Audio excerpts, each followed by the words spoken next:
gonna start, if that's okay with all the other people in the Brandon's back there.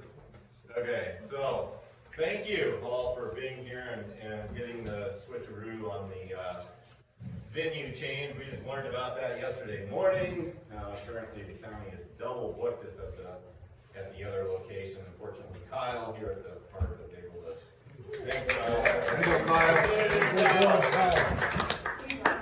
Kyle have just a couple minutes to say something related to her event she requested before you start? Sure. Since she's hosting this here. Go ahead. Welcome. Go ahead. So welcome to Harriman State Park in Idaho.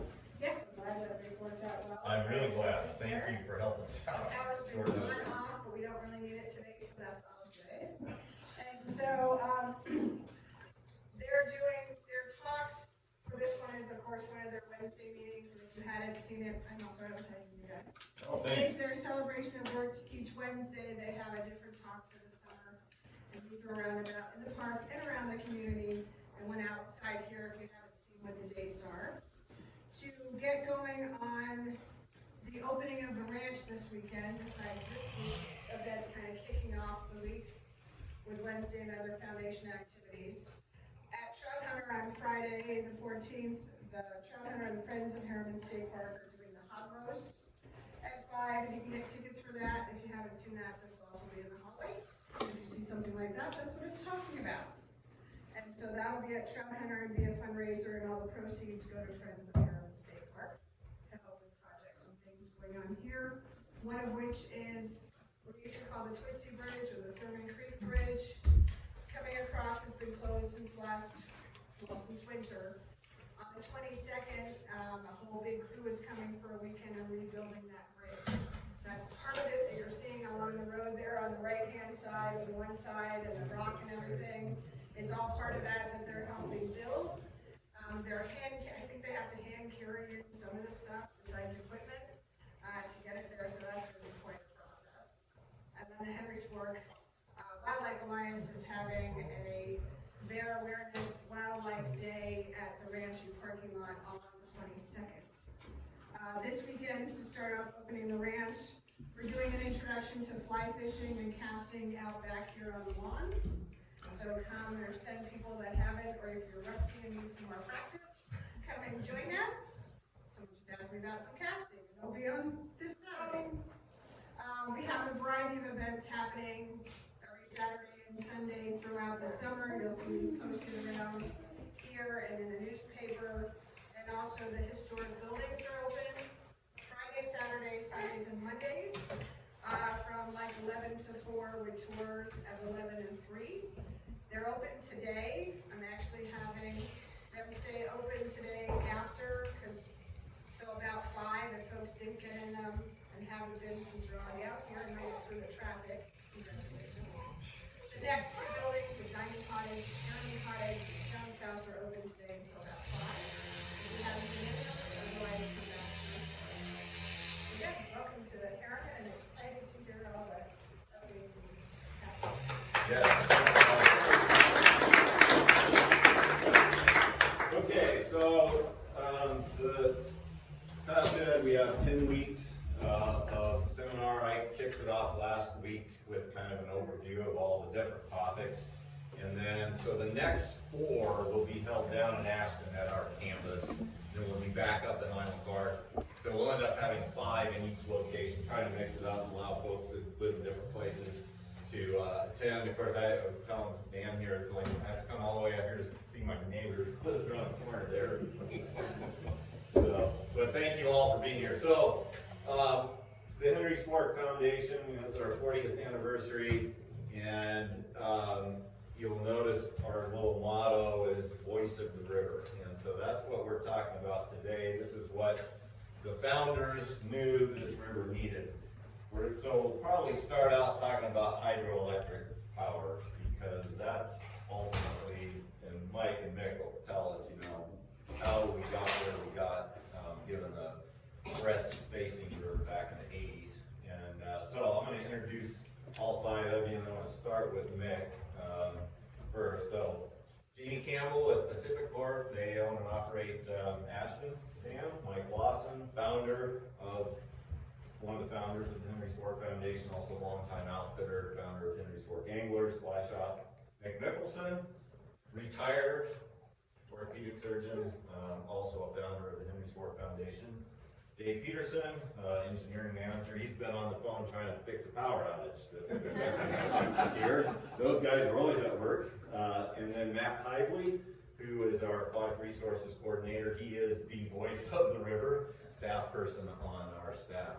So, I'm gonna start with Mick. This is gonna be a discussion, no formal presentation. We wanna allow people time to tell some stories here, especially Mick and Mike, and then try to cover where the foundation's been, the kind of stuff we're working on now, and what we might be seeing in the future with hydropower and other things. We'll see where the discussion goes. So, Mick, you get to be first here. Tell us what was going on in the 1980s that sort of motivated the founding of the foundation, and especially the issues with potential hydroelectric developments at the time. Well, I have to say first, I'm flabbergasted. All these people would come here, two old gray-haired guys. We're here for you. I think, yeah, Dave, you might qualify. Oh, I didn't look closely, I'm sorry. Matt, you'll get there quickly. In the late 70s and 80s, the federal government came up with pretty substantial interest and benefits for small hydro development. And this was a time when the U.S. was going through an energy crisis, and the government said, we'll give you substantial amounts of money to invest in small hydro, and we'll also give you substantial tax benefits to do so. Simultaneously, Mike and I and Bill Manlove, our founder, and a number of other of us hear of 7 hydroelectric projects which were proposed for the canyon below Pine Haven. They were penstock sort of irrigation projects, or hydro projects, what I understood, but when we looked into them, 2 or 3 of them would have substantially, if not completely, dewatered Mesa Falls. Can you imagine Mesa Falls dry, or even partially dry? And in addition, we didn't know what would do to flows below, water temperatures, water quality, So that was one of the impetuses to start the battle. We didn't know how to stop the project, so we started asking around our Pine Haven friends, and one of our friends, who's now gone, Mick, was a very substantial Republican contributor to Senator Jim McClure in Boise. He was a leading U.S. Senator in the U.S. Senate, and he happened to be the chairman of the Environmental and Energy Committee in the U.S. Senate. Nick If called him up and said, Jim, we got a problem. We're concerned about this hydroelectric development. The next weekend, Senator McClure flew to Island Park, Idaho, and spent the weekend with us. A U.S. leading senator. So we addressed the issue, and the first part of that, I'll turn over to Mike, because Mike put Senator McClure and Senator McClure's wife, Louise, in a drift boat, and Mike, go ahead. Yeah, I should add, so when I was working for Mike at the time in the shop, and so whenever Mike had something he needed to do, that's the day I had to work. So I remember this specifically, that Mike had to take Senator McClure down the river. I had to work that day behind the counter. So Mike, tell us how that all went. Well, back when we were just getting this going, we were kind of relying a lot on Bill Manlove. He only had a couple of years with us, and kind of left Mick and me, and Mick was, I'd say he was the best administrator, and I was sort of the go do it. And so I didn't arrange all this stuff, but the big issue we have is, you know, and this happens a lot of times, is if you've ever been down from Riverside down to Hatchery Ford and on down, it's a beautiful stretch of the river. It's very remote. And because it was remote, then we ran into this situation. Nobody knew anything about it to speak of. And I'm not sure just how Mick went about this, he can tell you, but he assigned me to get busy, and actually, there was a lot more than Senator McClure. The very first float I did down there was in the fall. It was November. We had to break ice out of my boat. But Congressman Richard Stallings came, and he was the first one. He was in the House, and so I took him down there in November. And then this thing kind of stewed a little bit until in the spring. And in the meantime, Stallings, he was going to propose that it be a wild and scenic, be added to the wild and scenic list. I don't know that I was real crazy about going that route, but I would have, if it was a choice between the hydro and that, I certainly would have voted for that.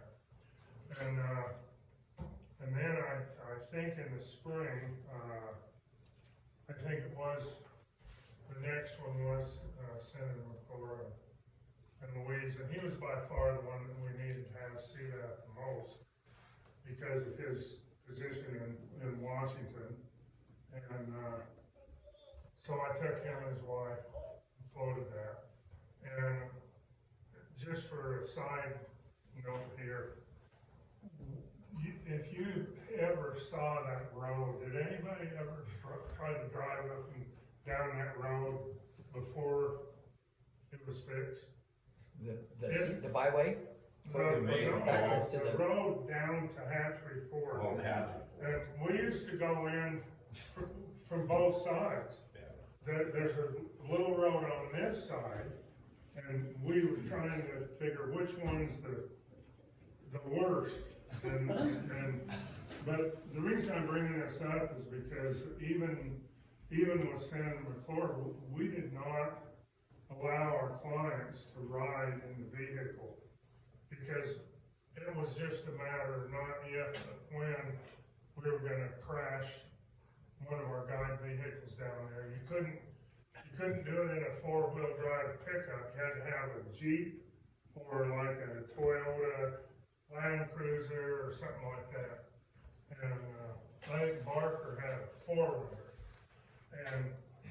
And so we got, and of course, they marveled at what we saw there and pointed out to them that the water would no longer be in the river, it would be running along the side of the canyon through a big pipe and then drop down to a low head, and then it would start right from there for the next one. And so it really made an impression on me. But I made him climb out, walk. It's a pretty good climb up out of there. There were boulders as big as that fireplace that you'd have to rock crawl over them with a boat on there. And so I'm going to take over now because this is a really interesting part. So Mike drops off. you didn't put mine, was it? No, I didn't. Mike then hands the McClures to me. And so we continue to look around and we drive up the last chance. And by chance, we happen to go into the log jam parking lot. But it wasn't a parking lot. It was a mud hole. It was a sewage pit. It was a garbage pit where people came and camped and stayed with no facilities and no regulations. And Mrs. McClure needed to use a restroom. And there wasn't one. So McClures fly back to Washington, D.C. The next week, this is a 2-week period. The next week, there's a federal legislation that bans any hydroelectric development from Island Park Dam to Ashton, and a $750,000 Forest Service appropriation to build a restroom and a parking lot. The only part of that that I don't agree with was the time element, it wasn't a week. Cause then we had our other senator, Steve Sims, so I had to take them down. And then our governor was John Evans, because Andrus had moved on, and so I took John Evans and his wife, and so there was a lot of people, all kind of, I mean, we can take credit for McClure, and I think we should, but it didn't happen without him getting all these other people involved, and so I just disagree with the timeline. What you said is exactly correct. Because I had to have time to float all those people down there. I couldn't have done it in a week's time. The second hydro issue, which is somewhat unrelated to the lower river, was Island Park Hydroelectric project. And that came about the same time, the proposal. And Congressman Stallings made a proposal before the U.S. House of Representatives to provide $1 million to add to Fall River's budget to build the Island Park Hydro project. So we didn't like that either. We were concerned, what in the world would happen to water quality? Who's going to regulate the flows? All the issues with hydro, nitrogen supersaturation, turbidity, everything. So this is a newsletter from 1990. And we had a newsletter from the Henry's Fork Foundation. I dug this out of the archives. And it says, the headlines, Island Park Hydro Project, death of a river, ? With a skull and crossbones. I was the editor. Let me tell you, did we take grief over that? So that was another fight, wasn't it, Mike, over Island Park Hydro? Go ahead. Well, yeah, the McClure thing, we did get it finished up, and what resulted in it was the parking lot at the log jam, and he appropriated the money to build a road down to that takeout at Hatchery Ford. I got all kinds of grief from another outfitter. There were only two of us outfitters that were floating that. Nobody else was down there, so he was really steamed at me, called me up. I'm not going to tell you who it was, but I just told him, I said, that was not the purpose. You know, he called me up and he said, how would you like, and it wasn't his staff, he did, said, what would you think of banning hydro on the whole stretch? And I said, well, you know how I feel. He says, well, we've got it, we're getting it done, the president's going to sign it. And then just before he hung up, he said, by the way, I appropriated the funds to rebuild the Hatchery Ford Road. And so then to move on to the next thing, the first time I knew anything about this, and by the way, I should mention that Mick and I were working so close together, but things were happening fast and we had to sort of go in two different directions. Because Mick, all of a sudden this cattle issue was a huge mess, and they were wrecking the river, I don't mean to criticize the state of Idaho, but they didn't know much about ranching in this place, like the Harrimans did. And so Mick, it was a full-time job just doing that. So I kind of took the hydro, Mick passed that ball over to me, but before then, Bill Manlove was a really close friend, and he called me up one day and he said, I want you to go down with me and meet with Fall River Rural Electric in Ashton. So I did, and I didn't know what was going on. Well, what this Island Park thing was, and this is where the big fight was, is that Fall River owned the permit to do the hydro, but they were subleasing it, or whatever you wanna call it, to another company called Bonneville Pacific. And their track record was complete disaster in, other projects they've done. One of the worst ones was just up here close at Felt on the Teton River, and that made a huge big mess. And, so that's the part that we were mostly, at odds with Fall River Electric. It really wasn't Fall River. It was the way they were going about this. And the other part of it was this Bonneville Pacific, I think that's what they're called. They were economically on the edge of being insolvent. And, so we were concerned there, and so anyway, Van Love, he really talked to the people at Fall River, and it was a really good meeting. But then, I just followed directions. I didn't arrange any of this stuff. But the next thing I can remember is Mick calls me up and said, hey, you're gonna need to go to Washington. And I said, are you out of your mind? And I was smarter to go. I grew up in a little town of 600. And so it was, and the reason that I went was because of just what Mick said. During the process of getting this project underway, Congress rescinded this investment tax credit.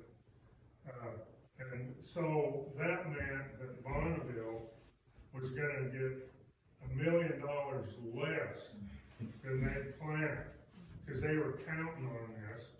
And they tried to turn it on us saying, well, that was gonna be for all of our environmental safeguards that you are making us do. And I should mention too that I served on a committee. We went a lot of weeks meeting with these Bonneville Pacific people. And anyway,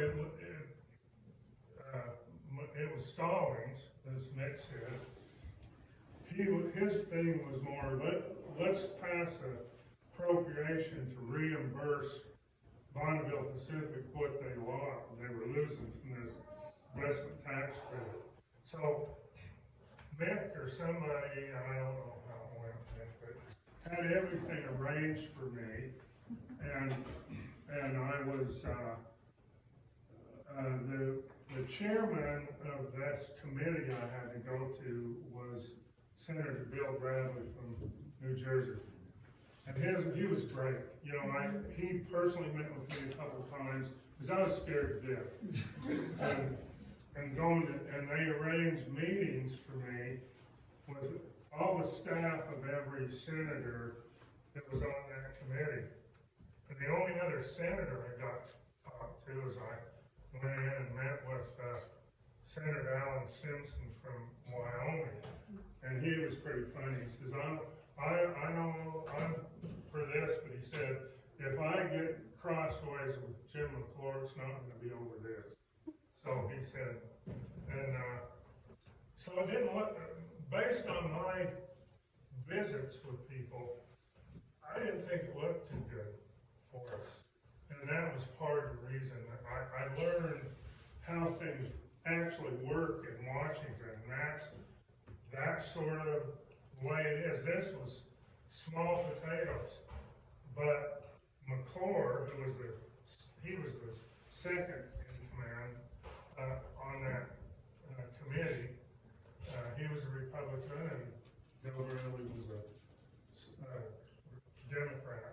And you know, that's what I was running into, is they agreed with our concerns, but they just felt like it's not worth getting in a fight because McClure is really behind this. And so, I I may be getting into too much detail here, but it's hard to tell it without covering all of it. Again, I was so out of place and frightened to, other than these people were really nice to me, I don't know what I was scared of. And anyway, I was trying to think, do I know anybody in Washington? And all of a sudden, the light went on, and Jim Green, I called him Jim Green, and I'll tell you why. I didn't even know he was an admiral. He fished with us year after year. He wore this goofy looking hat.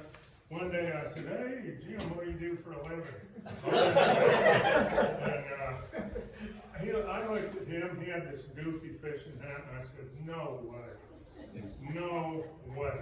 So anyway, I called him up, and told him I was in Washington, and he was really perked up, and he was, where he really reassured me is he says, "I go in front of the Senate committee hearings all the time. I'm coming.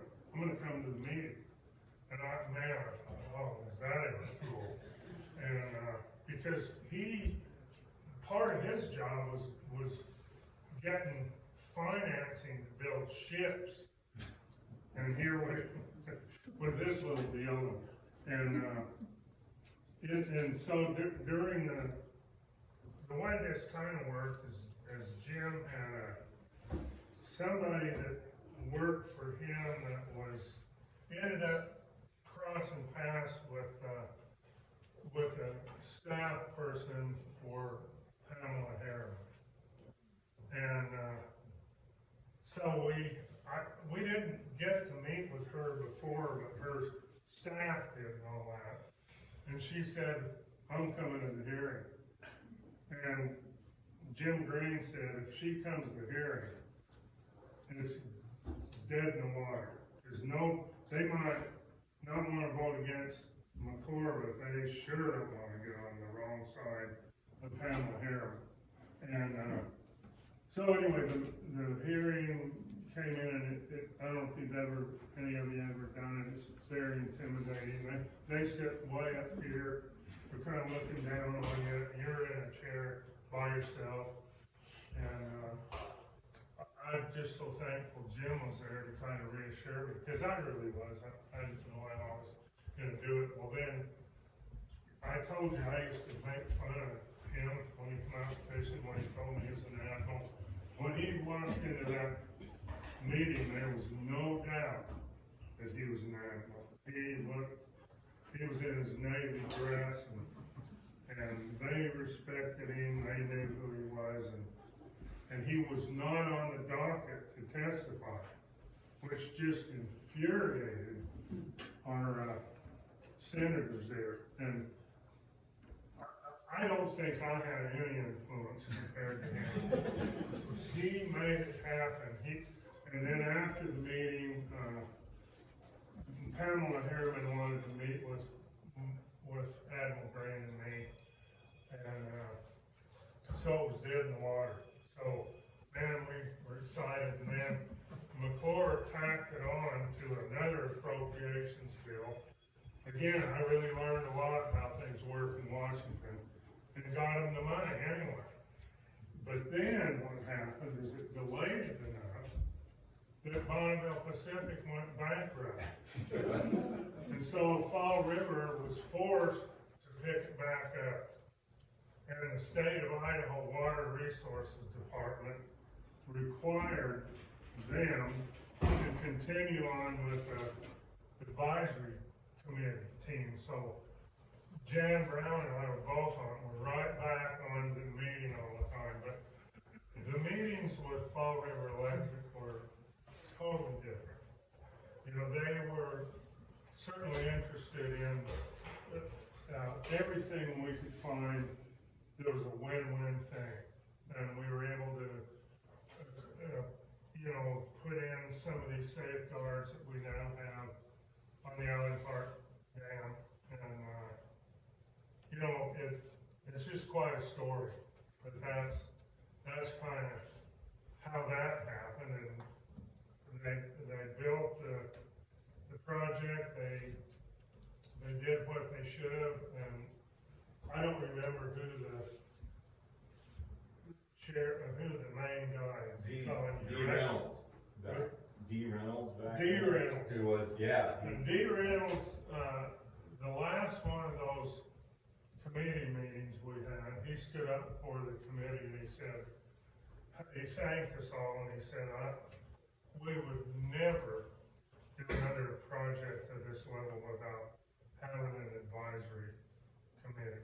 And we had people from every interest on the river, so that was all kind of how we got started, and while this was all going on, Mick was up to his elbows with this cattle and fencing and all that, and so even though Mick and I, we didn't do it ourselves, we had some other people, but Mick and I, we were sort of the bottom layer or the top layer, I don't know, we didn't come to the bottom layer.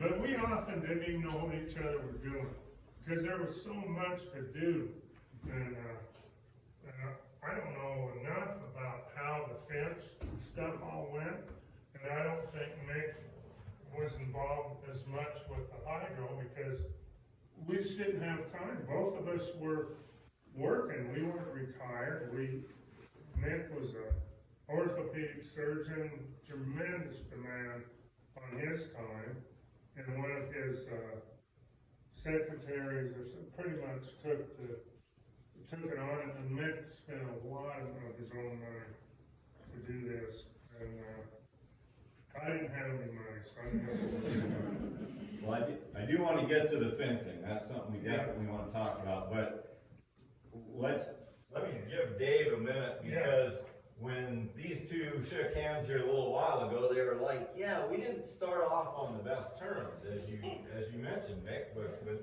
all this hydroelectric development. So, Dave, why don't you talk about Island Park a little bit and how you work with us and how that's gone well or not so well over the years and kind of where we are now.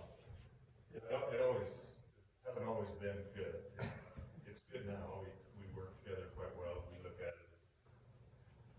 Island Park is a good example of hydropower, irrigation, and fisheries working together to benefit everybody, or all three of them.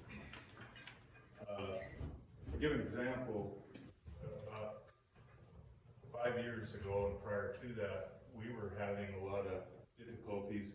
One thing Mike said was the safeguards. One thing is, at Island Park, we put an aeration basin in to put oxygen in the river.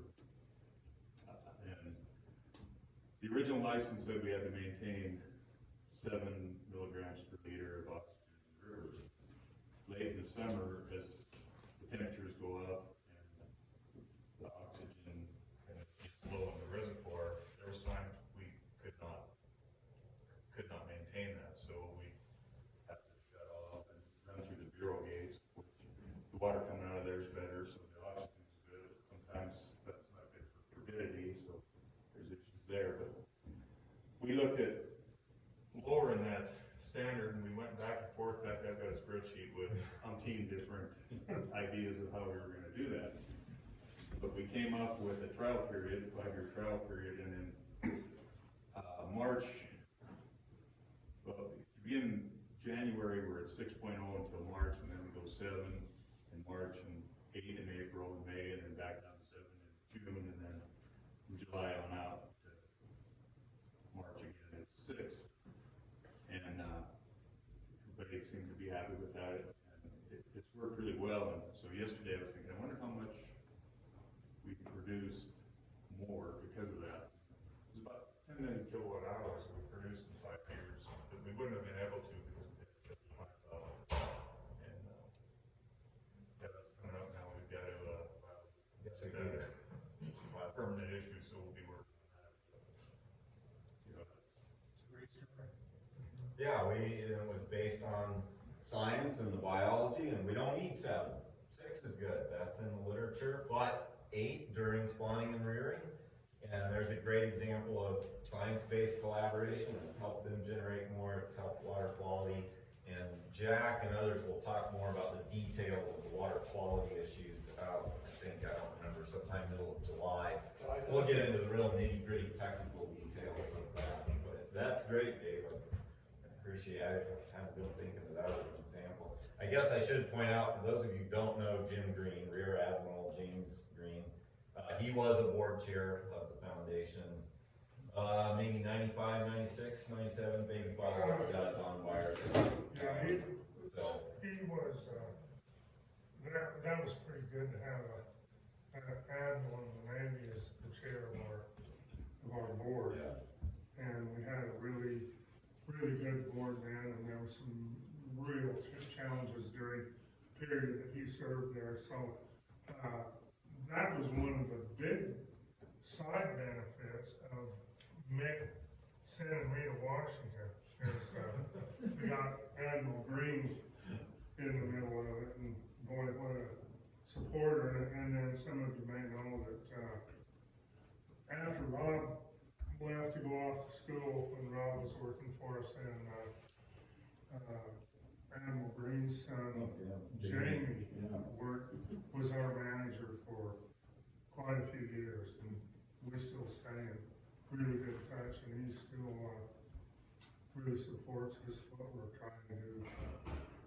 So, before we get to cattle, I'm gonna start with Matt on the cattle here in a minute. We'll kind of go from the present back, but I want to give Jamie Campbell here a minute to say something about Ashton. So, back in the time that Mick and Mike are describing, 70s, 80s, you know, and Mike can add to this later here, but the center of the fishing experience was here. It was right out the door. And we didn't have as much fishing pressure on the Lower River like we do now, which is just phenomenal. I mean, it's unbelievable. So Ashton, when Jamie and I were talking, yeah, Ashton's been there a long time. It's just kind of always been a fixture on the Lower River, and kind of probably didn't get the attention that it deserved. But because we have so much more angling pressure down there on the Lower River, there's been more concern about Ashton, and it just happens that Ashton's up for relicensing. So Jamie,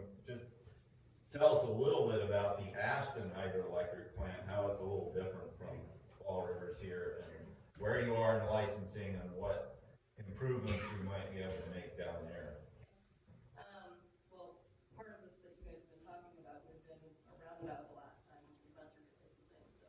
Late 80s, yeah, 88, I think, was the license down there. Yeah, so, I mean, at that point, you know, like you said, there wasn't the fishing pressure on the river that we know about today, and the primary concern within that license was to manage Ashton Reservoir for reservoir height, right? Thinking that that was an ecosystem that we would be paying most attention to. So by virtue of that, into the current license that we have, we operate under what we call instantaneous run-of-river mode, which means that we're trying to maintain the most constant depth in the reservoir as we can. So, you know, since then, we have discovered, in large part, because of Rob's work, figuring out why we had daily fluctuations down below Ashton Dam, and I will let you explain that, because that's science that I'm glad you sorted out for us. So, you know, since we've figured that out, it seems that now that we're into this next relicensing process, that what we need to be paying attention to is how we can help mitigate that impact below the dam instead, which potentially means changing that dead band, which is our reservoir pool height, so that our new license is a lot more flexible, so that we can be meeting the needs of irrigators better, we can be taking better care of fish, and that really comes down to all this work that everyone here has talked about, you know, staying in communication with each other. So I feel very fortunate to be kind of stepping onto the scene at this point, because everyone gets along, we've got the same calls, and, you know, we're trying to do good things for the watershed, so I appreciate the Yeah, just about everybody who's floated from Warren to Vernon or fished down there below Ashton Dam has a story about putting your boat there, anchoring your boat, and then suddenly either the water's come up 2 feet or your boat's sitting up high and dry on the shore. And it's a result, it takes a while to figure this out, thanks to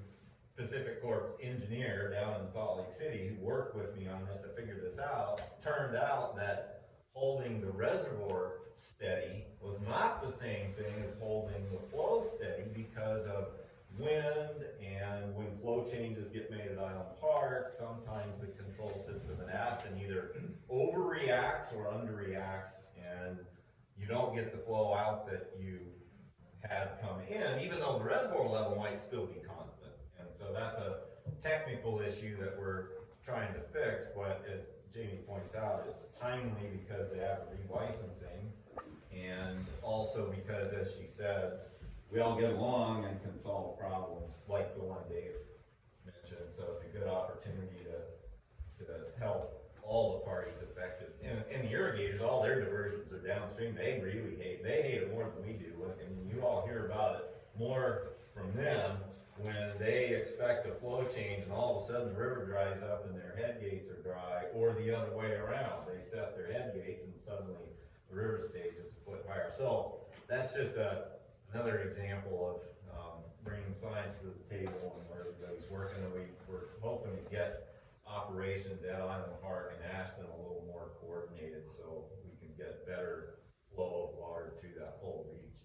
I do want to get to the livestock. So Matt, just tell us right now what HFF does for fencing, what you all maintain, other fences that are maintained by other individuals, and kind of what's the annual pattern of work we still do. Then we'll jump back and have Mick talk about how we got there in the first place. Sure, yeah, so currently we maintain two different sections of fencing. One at the northern end of the park, last chance boat ramp down to Log Jam, a mile and a half, and then the second one on the southern end of the park from Fish Creek Pond down to adjacent to the Pine Haven boat ramp. So both of them are about a mile and a half, and fencing season for us starts in June and goes through October. It's kind of cool to think of it starting in October. So in October we lay it down to allow for wildlife movement. Sometimes it's November that we get out there, and let me tell you, it's not fun to put down a fence while post holing for a mile and a half, or riding a snowmobile in there to get to the fence. So we lay it down, and then come June, we stand it back up, and we do that either one or two staff, as well as our group of interns that we get every summer. So that's one of the first tasks that the interns are given, is to help stand up those fences and get ready for the grazing season. And then so from June on through October, we stand it up, we get all the maintenance done, and then inevitably there's tons of maintenance to tend to, reattaching wire, fixing H-posts that have fallen down with the collapse of snow, and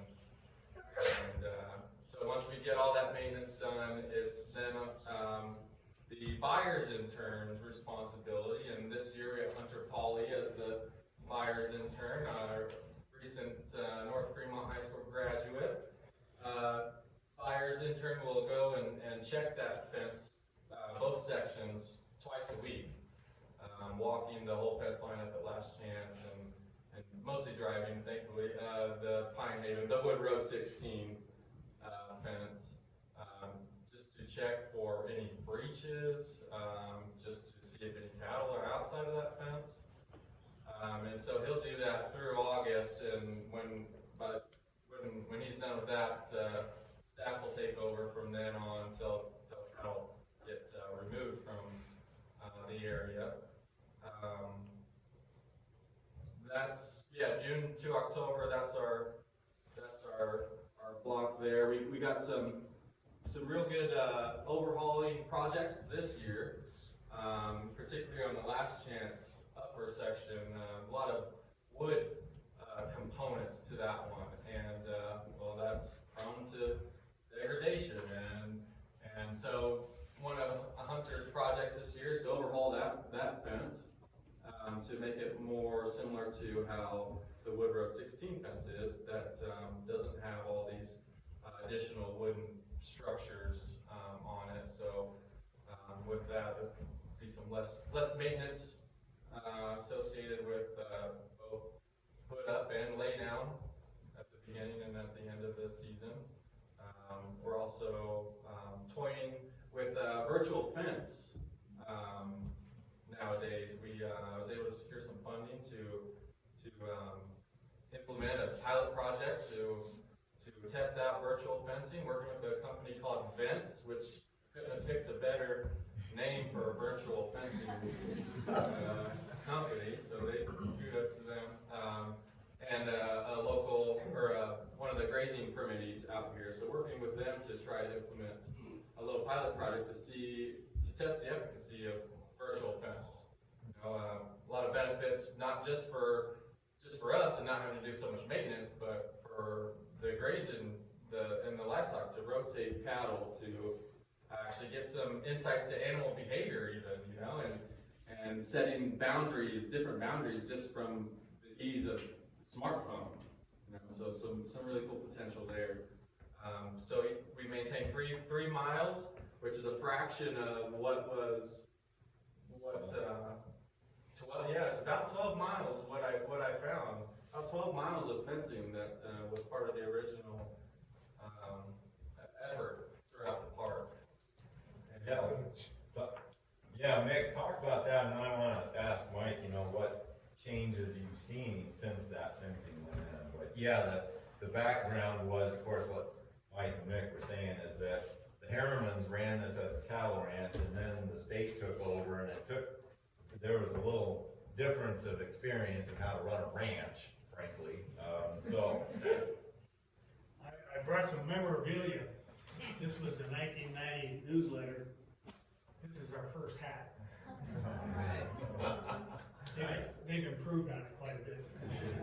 Before we get on the fence, one quick thing that may or may not be aware of. This river was a put and take river for a while, and there was a slot limit. This is a 1983 fishing regulations, which is posted throughout that river.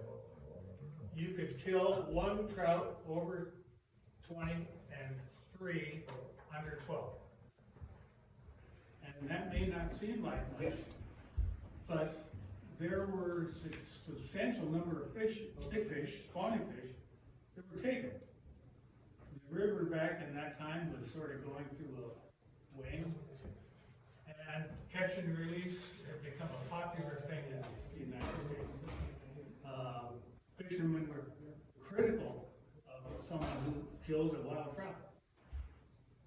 My next door neighbor, Lou Lucine, was the chairman of the Idaho Fish and Game Department. He spent a lot of time with me up on this river. And we finally made a proposal before the Fish and Game Commission that this section of the river from Island Park Dam to Riverside, actually our proposal was from Henry's Lake down to Ashton. But we knew if we asked for more, we would get less. It was a heated debate for a couple of years, getting it through the Fish and Game Department. And the vote was 3-3, and the chairman of the department, the chairman of the commission, Lou Racine, was the carrying vote. And now we have catch and release from Highland Park Dam to Riverside. The fishery responded, and it's just another feather in the cap for the foundation, I think. Cattle, grazing. The riverbanks were terrible. They were beachheads. The word riparian had never been spoken in the state of Idaho. And we're this young, cocky organization. You want to keep cattle away from water? How can that be? We knew we had to, and Bill Manlove was living in North Pine Haven, and I lived in Pine Haven, and the cattle were beating up the riverbanks, and honestly, there was no vegetation left. There were areas where it was just literally like a beach. The river needed this riparian zone. The grass that grows there is called Nebraska sedge, and it has 18-inch roots, and it grows 18 inches tall. And those roots stabilize the bank. They prevent siltation, It provides habitat for the young of the year trout, provides habitat for big fish, it narrows the river. So we met with the first, allotment grazers up in Last Chance, and that's a Forest Service lot. And we met on the river, and I thought it was gonna be fist fights. But they finally consented to letting us put the first section in, which was from Box Canyon down to the log jam. It was a solar powered electric fence, quite advanced. 2 experts came over from Boise, we put it up. The next section went in the Harriman East, and that took a couple of years to get that completed. And then finally, the Harriman State Park consented to allow both Fish and Game and us and the Harriman to fence the rest of the river inside the Harriman Park. So I think we have a total of 12 miles of riparian fencing. The cattle have learned there's off-site water. The river bank was recovered almost 100%, I think. So it was a great experiment and turned out well. Took a lot of back-breaking work, which Matt knows now about. So, Mike, go ahead and tell about the fishery. No, I didn't have to get too involved with that fence, which I'm glad that I did. Back then, hardly anybody had a decent camera even. And so I don't know whether it was you or somebody had me go document what was going on. Because what their argument was gonna be, and we are already hearing it, well, the fishermen are having more impact on the banks than cows are. And I was over there taking pictures and the grazing rancher who became a pretty good friend, but he was there with a couple of his guys and they were really scared at me taking those pictures, and one of those guys said, "We're gonna have to take your camera." I said, "You're gonna have to go get some help there." And so we got then we do have all those pictures. I think the foundation does a lot of them, but I personally, when I used to go out and speak a lot to fly fishing clubs and talk about Henry's Fort, one analogy that I had is I had a photograph of one of those banks when the cattle pretty much destroyed it. And this was only 5 or 6 years later after the fence went in. And it's just a beautiful, all these grasses that Mick talked about were all back, and I think that restoration, a lot of restoration, to me just means quit doing what you were doing to degrade everything. Just quit, and nature will usually give you a pretty good helping hand on that. But that back in those days, I just can't believe that we were so small, but we were able to have an influence on things. And I mentioned later, I served on a lot of committees. Mick's building fences, I'm in meetings. And because I'm local and the meetings go in the winter, it's when they are. Made lots of trips back to Boise testifying, and one of the committees I was on was to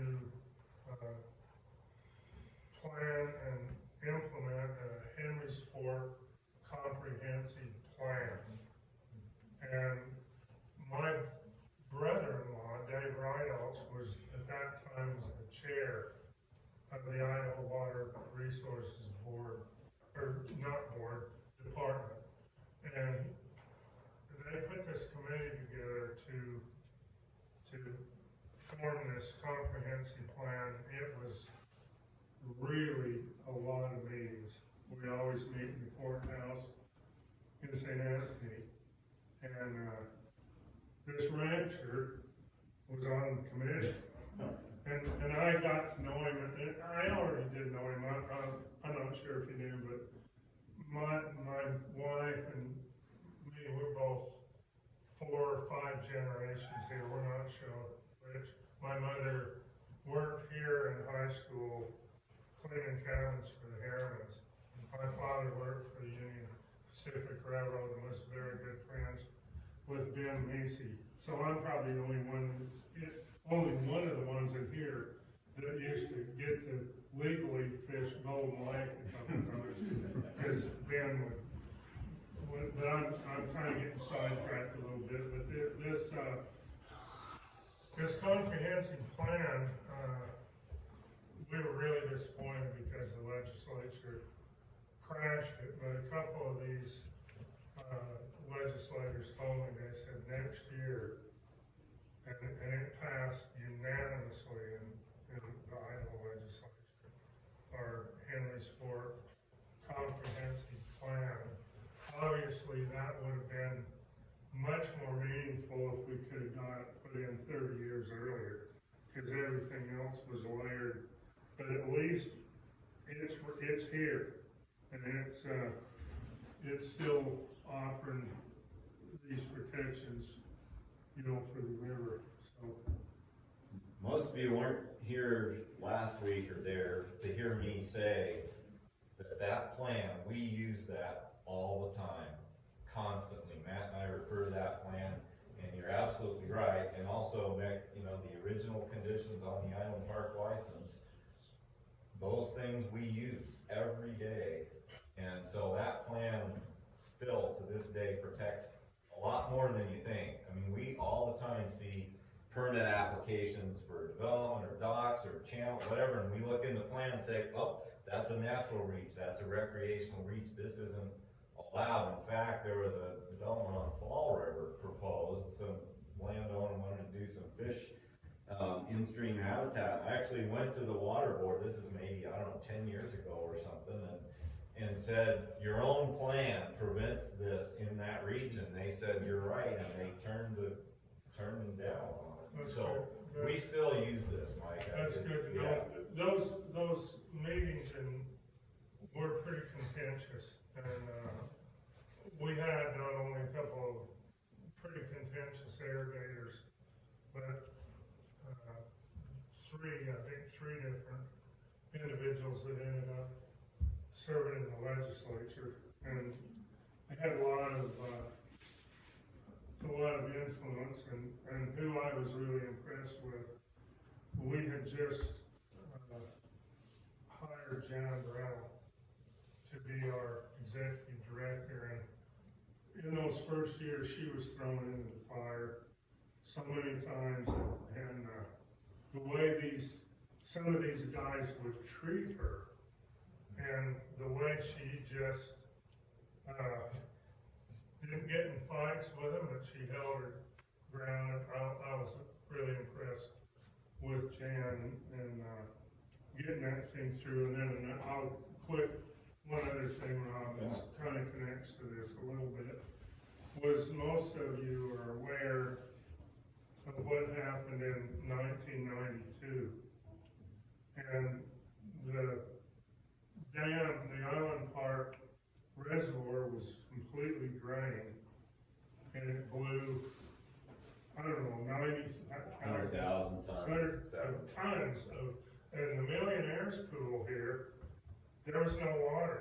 I've got pictures of walking through mud this deep where the Millionaire's Pool used to be. And so I figured, okay, I'm out of business. I hope I can go back to teaching school. And they had a meeting, all the agency people, which is the first time I think that ever happened. They never used to communicate with each other. And it turned out that it was more likely the Fish and Game that was responsible for all that sediment than the irrigators. Because the irrigators didn't need to draw that all the way down.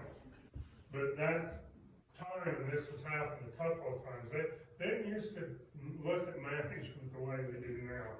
And periodically, they would kill all the fish in Island Park Reservoir and restock it because it was getting undesirable fish like chubs and stuff in there. And so they had that on their agenda, and it would have saved them a huge amount of money. Rather than just to do that for the irrigators, we're gonna leave it to go ahead and talk the irrigators into taking it, or the Bureau of Reclamation, down to empty. And we were kind of figuring some of this stuff out, but it was a little hard to do. But I went to the meeting in Isle Falls, and all these agency people were there, and not just agency, but everyone else that had any kind of vested interest in the river. And I sat there with my wife in that meeting, knowing that we were out of business. I couldn't see any way that we could still operate our business after what happened. Because like Rob said, we didn't have much of a fishery down below Ashton back then. That's something else we could talk about, but the way that's all completely changed. But in those days, we never floated below Ashton, hardly ever. And so everything was based up here. And so I really did, that's the honest truth. I thought, well, I gotta find something else to do because they completely destroyed this river. And so, you know, I'm in this meeting with all these people, and I looked around. There was probably more people in here. I looked around, I knew most of them, and I told Shirley, I said, we're the only people in this meeting that aren't getting paid to be in the meeting. And they asked me to go up and speak, and I just didn't hold anything back. I just told them in so many words, you all need to be ashamed of yourselves. They're all pointing fingers at each other, and Jan, the way I understand it, kind of got this watershed council idea rolling along.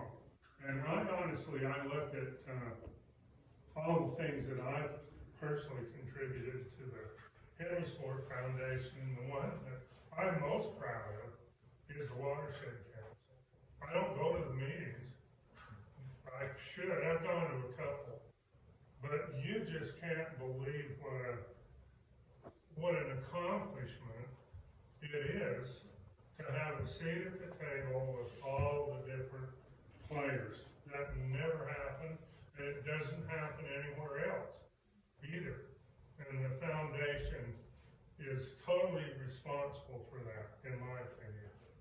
I didn't set him up. I didn't tell him to say that. That's next week's topic. And Jan is gonna get the first word to tell the story about how that formed. So thank you for getting us there. Well, I may get people to come next week. Yeah, there you go. See, there's the advertising. You need to be there now. Yeah, right. See what you did. So it's after 4, and of course we got 40 years. How are we gonna do all this in an hour or so? But I do wanna, and I'm sure these folks will stick around. You can ask questions, mingle here. I do wanna have each of you just take an opportunity to just tell us what you see challenges and opportunities going forward to maintain or even enhance this fishery with all the pressures that we have and still have agriculture, which is still our economic base in the county. So I'll just start with you, Dean. Sure. You get to go first. Okay, well, you know, the relicensing process is lengthy. It's very involved. So I think from our perspective, what we're looking forward to is figuring out a way to regrant this license so that it's going to be more effective for the watershed, that we can have more collaboration with our partners. And then also, once we're through that process, it frees up my time, frees up my budget to be doing environmental type stuff. So, you know, enhancements on the reservoir and the surrounding lands. So I'm looking forward to being able to dive back into that kind of land management component of things once we've gotten the relicensing off the table. So Yeah. Yeah, sure. So, yeah, I feel fortunate, kind of what Jamie said earlier, to have come into this where things have kind of been ironed out. It's all very good relationships with all the different stakeholders. So, to start with opportunities, I think the opportunities are there, and we're involved in relicensing. We'll be involved in the Island Park relicensing. I think one of the biggest challenges into the future is going to be around maintaining the high level water quality that we have in Henry Ford. So, being faced with less water, being, faced with more development that introduce different nutrients to the water. I think water quality is going to be our biggest challenge moving forward. But just again, the opportunity to work with all the different stakeholders is there, and so I think there's more. There's a great chance that we can tackle the problem and maintain the Henry Sport Foundation, or the Henry Sport River as it is today. Dave, what do you see in the future? Kind of a tough question because things are going so good. I guess I think we to continue this, being able to work together. That's what I'd really like to see, and because it does make it easier on everything. Relicensing, we're one of those. Very good. It's better when everybody agrees. Us be here when the park. Maybe it'll be here. You- It'll be You here. keep saying you're gonna retire, and then, well, maybe we'll just keep you till we get Island Park relicensing. Let Mike say something, I'm gonna let Mick have the last word on the So- future and challenges and opportunities. You know, the challenges are completely different today, I think. Back in the old days, and we don't need to get into a lot of detail about it, Rod's written about it a lot, but it wasn't a true wild trout fishery here. The reservoir was flush and fish. One year the reservoir drained down here, the next year and so your fish numbers were all over the place. So I think this catch and release thing was viable. And just real quick, there's a man sitting right back there, right by that, and he doesn't want me pointing anything out there. That's Dave Schultz. And just a quick story, one of these years when there were hardly any fish, I went down to the end of the ranch, rode my bike in, and Dave was sitting by one of those fences, and there was a big trout just rising. And there were hardly any fish, so I thought, good, he's resting this fish, so I sat down on the bank, asked him, are you resting this fish? And he said, nope. He said, I'm sitting here so this fish can feed today, without somebody casting over him and putting him down. And when people ask me, what's your best day you ever had in the ranch? That was it. And I know we have water quality things, that another part of it that makes the foundation a little more difficult to get into, but that's development and just managing people. And that's really not quite what we're about, so we can do that, but I think we have to figure out ways, but that's a huge challenge. To me, water quality, and then development and use on rivers, especially here. Mick, you get the last word. You got the first one, I'm gonna let you have the last one. The good and the bad part, people.